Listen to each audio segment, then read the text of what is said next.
नमस्कार, रणरागिणी न्यूजमध्ये आपले स्वागत। रांजणगाव MIDC परिसरातील पर्श इलेक्ट्रॉनिक कंपनीतून केबल चोरी करणाऱ्या टोळीचा अखेर पर्दाफाश करण्यात आलेला आहे।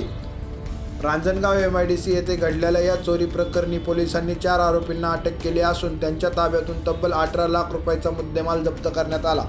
2 फेब्रुवारी रोजी कंपनीतील केबल वायर चोरीला गेल्याची तक्रार रांजणगाव पोलीस स्टेशनमध्ये करण्यात आली। तातडीने तपास सुरू केला असता तब्बल 50 पेक्षा जास्त CCTV फुटेज तपासून आणि तांत्रिक विश्लेषणाच्या आधारे आरोपींचा माग काढण्यात आला। तळेगाव डमडरे परिसरातून 3 आरोपींना ताब्यात घेतल्यानंतर चौकशीत चोरीचा माल कोंढवा परिसरातील एका व्यक्तीस विकल्याची माहिती समोर आली।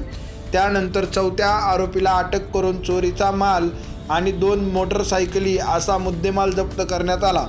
या आरोपींनी यापूर्वीही याच कंपनीत चोरी केल्याचे समोर आले असून आणखीन गुन्हे उघडकीस येण्याची शक्यता पोलिसांनी व्यक्त केली आहे।